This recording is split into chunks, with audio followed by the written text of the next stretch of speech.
Hay vehículos que nacen para venderse. Y hay vehículos que nacen para quedarse. La mayoría de las veces son categorías distintas. El vehículo que llena las salas de exhibición, que aparece en los comerciales, que gana los premios de diseño, rara vez es el mismo que termina rodando con 400.000 kilómetros en el marcador sin haber tocado el bloque. Esos son animales diferentes. Pero de vez en cuando aparece algo que rompe esa regla.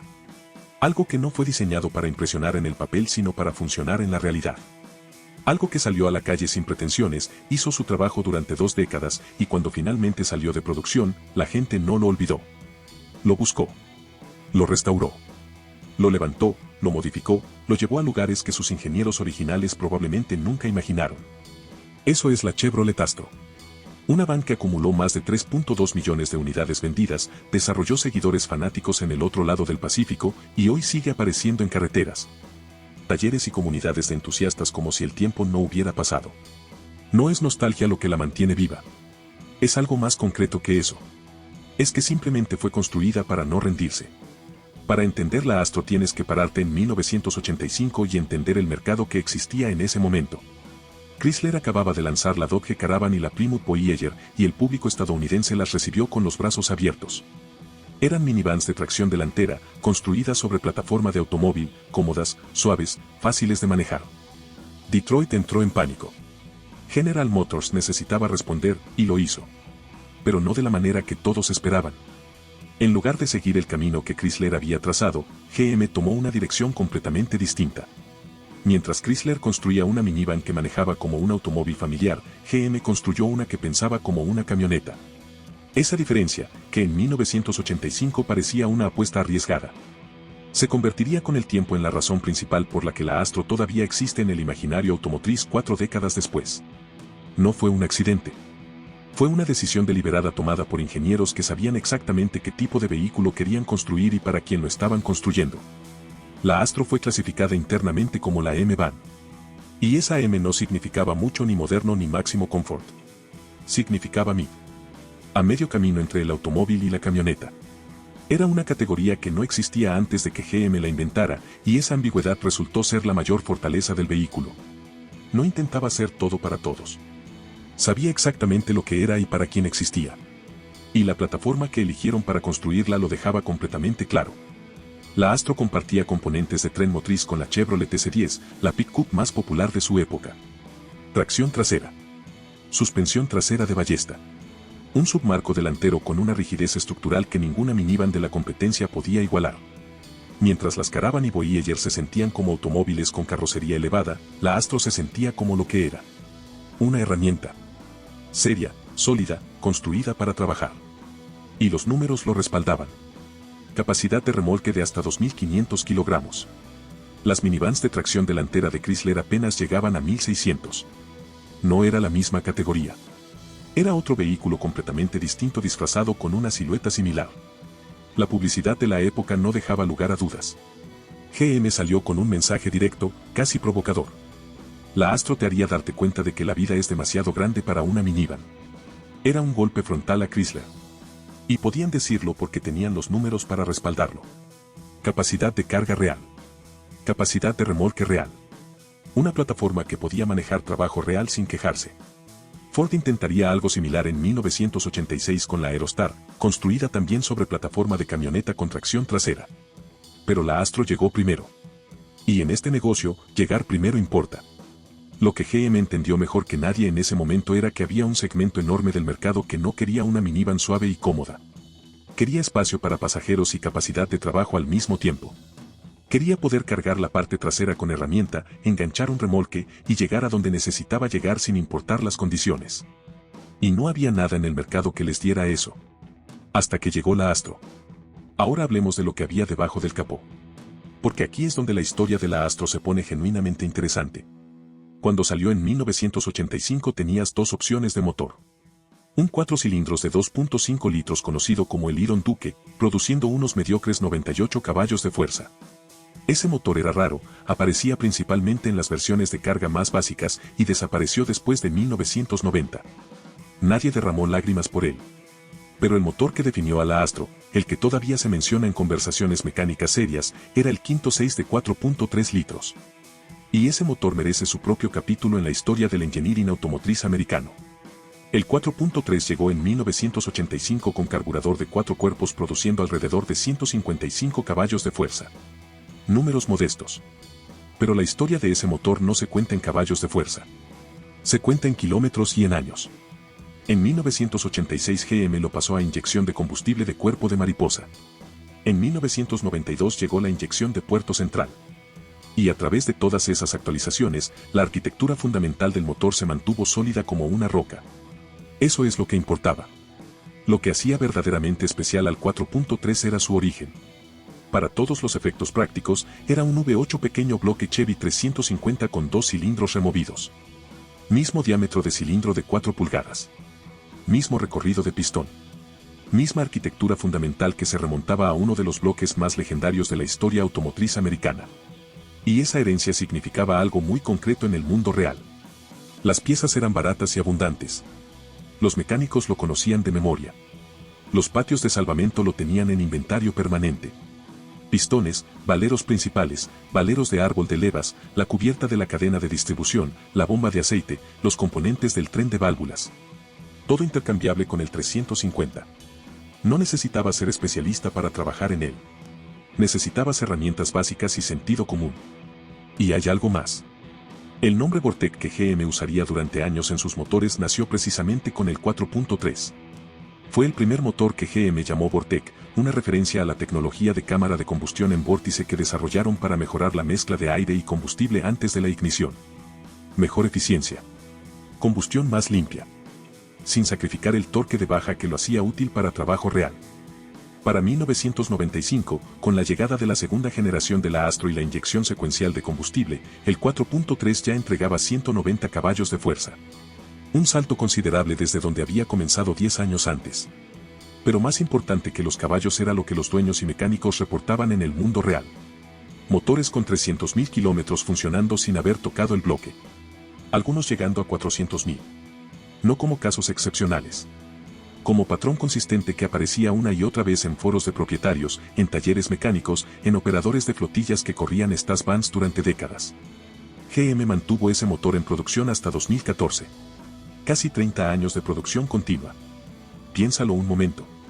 30 años para un motor que originalmente fue diseñado para una van de mediados de los 80. Eso no sucede por accidente. Eso sucede porque el motor simplemente funciona, y funciona bien, y sigue funcionando cuando otros ya se rindieron. Pero el 4.3 no era perfecto. Y si hoy estás considerando comprar una Astro, hay cosas específicas que necesitas saber antes de abrir la cartera. Las juntas del múltiple de admisión en las versiones Vortec más recientes eran de plástico compuesto con tendencia conocida a agrietarse y dejar escapar refrigerante con el tiempo. El inyector tipo araña, el sistema de inyección de puerto central que GM usó a principios de los 90, podía darte problemas en vans con mucha edad y muchos kilómetros. Y la tapa del distribuidor era de plástico, lo que significaba que los ciclos repetidos de calor y enfriamiento a lo largo de los años podían deformarla, permitiendo que entrara humedad y causando fallas de encendido intermitentes que podían volverte loco si no sabías lo que estabas buscando. Ninguno de esos problemas es catastrófico. Ninguno es particularmente caro de resolver. Pero son exactamente el tipo de cosas que separan a alguien que compra una Astro sabiendo lo que hace de alguien que la compra sin investigar y termina frustrado. Lo que los mecánicos reportan de manera consistente es que el núcleo del motor, el bloque, el ensamble rotativo, los fundamentos mecánicos profundos, simplemente no se rinde. Y esa es la diferencia real entre un motor bueno y un motor que se vuelve leyenda. La transmisión que acompañó a ese motor durante la mayor parte de su vida también merece atención. La automática de 4 velocidades 4L60 se convirtió en la única opción de transmisión en 1993 y tenía una reputación bien ganada de confiabilidad. Manejaba la potencia del 4.3 sin problemas y aguantaba el uso intensivo que los propietarios le daban. Pero como cualquier transmisión automática en un vehículo de trabajo, el calor era su enemigo principal. Los propietarios experimentados de Astro recomiendan de manera casi universal agregar un enfriador de transmisión adicional si vas a remolcar con regularidad. No es un lujo. Es una inversión que puede duplicar la vida útil de la transmisión. En 1990 sucedió algo que nadie más en el segmento de minivans estaba haciendo. La Astro recibió tracción en las 4 ruedas. Y fue la primera minivan construida en América en ofrecerla. El sistema fue desarrollado por FF Developments, una firma de ingeniería británica, y le dio a la Astro capacidad real en nieve. lodo y situaciones de terreno difícil que sus competidores de tracción delantera simplemente no podían ofrecer. No era un sistema de marketing. Era ingeniería funcional que cambiaba lo que el vehículo podía hacer en el mundo real. Eso transformó a la Astro con doble tracción en algo diferente. Contratistas, dueños de pequeños negocios, entusiastas del aire libre, todos gravitaron hacia ella. Podías cargar la parte trasera hasta el límite, enganchar un remolque pesado y meterte a condiciones climáticas que dejarían a una caravana atascada en una zanja al lado del camino. No tenía el marketing de aventura que hoy vemos en los SUV versus modernos. No tenía accesorios de fábrica para el terreno. Pero tenía la capacidad real. Y para la gente que dependía de su vehículo para ganarse la vida, la capacidad real valía infinitamente más que cualquier campaña publicitaria. La segunda generación llegó en 1995 con una nariz rediseñada, más contemporánea, ligeramente más aerodinámica. El interior fue completamente renovado en 1996 y esa renovación también trajo bolsa de aire para el pasajero. Para 2003 las 4 ruedas finalmente tenían frenos de disco y el tamaño de llanta subió a 16 pulgadas. La van se modernizaba. Lentamente, pero se modernizaba. Y esa lentitud era parte de su carácter. La Astro nunca intentó ser algo que no era. Mientras Chrysler seguía persiguiendo comodidad y características de lujo, mientras Honda y Toyota llegaban con minivans cada vez más refinadas y tecnológicamente avanzadas, la Astro simplemente seguía siendo la Astro. Más resistente. Más utilitaria. Mejor para remolcar. Más fácil de reparar. No pedía disculpas por lo que era, y la gente que la entendía la amaba exactamente por eso. En casa construyó su reputación en silencio, kilómetro a kilómetro. Los dueños de pequeños negocios la adoraban. Electricistas que cargaban conduit y herramienta eléctrica. Plomeros con tubería en la parte trasera. Carpinteros con madera y herramienta de poder. Compañías de taxi y transporte que corrían flotillas enteras porque sabían que la tasa de averías era predeciblemente baja. Familias que necesitaban espacio para pasajeros pero también necesitaban poder jalar un bote o una casa rodante los fines de semana. Para toda esa gente la Astro no era una opción entre varias. Era la respuesta correcta a un problema específico. No aparecía en las portadas de las revistas de automóviles. No ganaba premios de diseño interior. El tablero era funcional, no llamativo. Los acabados eran prácticos, no elegantes. Pero a las 6 de la mañana, cargada hasta el tope, lista para trabajar, no había nada mejor en ese rango de precio que pudiera hacer lo que ella hacía. Y eso lo sabían los que la compraban. Por eso la compraban. Por eso la seguían comprando año tras año durante 2 décadas completas. Para los primeros años del nuevo milenio el mercado había cambiado a su alrededor. Las minivans japonesas eran más refinadas. Los estándares federales de seguridad evolucionaban, exigiendo protección lateral y contra lesiones en la cabeza que la plataforma envejecida de la Astro no podía cumplir sin una inversión significativa. GM analizó los números. Las ventas habían caído. El costo de una renovación completa no estaba justificado. La decisión llegó, y cuando llegó fue definitiva. El 13 de mayo de 2005, la última Chevrolet Astro salió de la línea de ensamble en la planta de Baltimore. 20 años de producción. Más de 3.2 millones de unidades construidas. Y con eso terminó una era. Lo que vino después fue la Chevrolet Aprende. Y casi nadie recuerda la Aprende. Puedes preguntarle a 10 personas en la calle y 9 te mirarán sin saber de qué hablas. La Astro, en cambio, no necesita presentación. Su nombre dice algo. Dice algo concreto, algo que la gente que trabajó con ella entiende inmediatamente. Pero hay una parte de la historia de la Astro que la mayoría de los entusiastas americanos no conocen. Y es posiblemente la más fascinante de todo lo que rodea a este vehículo. Durante los años 90, la Chevrolet Astro se convirtió en uno de los vehículos americanos más vendidos en Japón. No porque GM tuviera una estrategia agresiva de ventas allá. No la tenía. De hecho, la mayor parte de las Astros que llegaron a Japón lo hicieron a través de una red de importadores independientes que operaban en el mercado gris, fuera de los canales oficiales de distribución. Los compradores japoneses tenían tanta demanda por estas vans que las importaban clasificadas como vehículos de campamento para evitar restricciones arancelarias. Una vez que llegaban al país les retiraban el equipo de campamento y las usaban como lo que realmente querían que fueran. En el momento de mayor demanda se estima que 14.000 Astros se vendieron en Japón en un solo año. El vehículo americano más popular del país en ese momento no era un muscle car ni una pick-up imponente. Era una van de trabajo con motor V6 y suspensión de ballesta que GM nunca había diseñado para ese mercado. La razón por la que Japón abrazó a la Astro de esa manera no fue accidental. Los compradores japoneses vieron en ella exactamente lo que los compradores americanos más inteligentes también veían. El tamaño era ideal. No demasiado grande para las calles urbanas japonesas, no demasiado pequeña para ser útil. La durabilidad basada en plataforma de camioneta era exactamente lo que buscaban en un vehículo que iba a trabajar. La forma cuadrada y casi perfectamente rectangular maximizaba el volumen interior disponible para la huella exterior del vehículo, algo que en Japón, donde el espacio es un recurso premium, tenía un valor enorme. Y la cultura japonesa de vans, que ya era profunda y apasionada antes de que llegara la Astro, la adoptó y la transformó. La bajaron. La levantaron. La convirtieron en plataformas de campamento elaboradas. La personalizaron con una creatividad y un nivel de detalle que pocas veces se ve en otros mercados. En Japón la Astro no era un vehículo de trabajo anónimo. Era un lienzo. Era una declaración de estilo personal hecha sobre una base de ingeniería americana que resultó ser perfecta para ese propósito. Y el desenlace de esa historia es extraordinario. En 2005, para marcar el último año de producción de la Astro, Chevrolet de Japón lanzó una edición limitada del vehículo. Una van americana con volante a la izquierda que nunca fue oficialmente comercializada en ese mercado, pero que tenía suficiente demanda como para justificar una edición especial de despedida. Un mercado que nunca fue el objetivo original se convirtió en uno de los fanáticos más devotos del vehículo. Eso no tiene precedente en la historia automotriz moderna. Y habla más sobre la calidad real de la Astro que cualquier número de ventas o cualquier premio de la industria. De regreso en América, la Astro siguió construyendo su legado de la manera más silenciosa posible. No en exposiciones ni en revistas. En los estacionamientos de los contratistas a las 5 de la mañana.